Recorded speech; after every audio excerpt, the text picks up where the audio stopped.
Hello guys, welcome back to our channel 1-2-Step.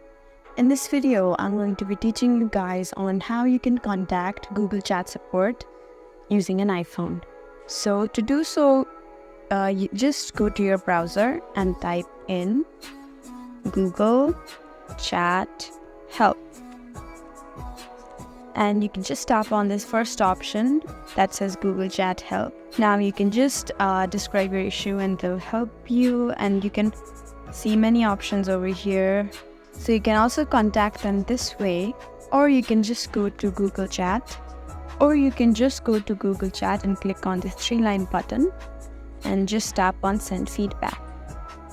And now you can just write to them and say whatever you want to say and contact them and tell them your problem and just give them feedback, and that way you'll be able to contact the Google Chat support.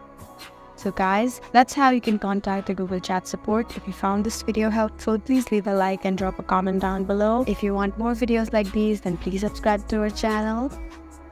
We'll see you next time. Thank you for watching.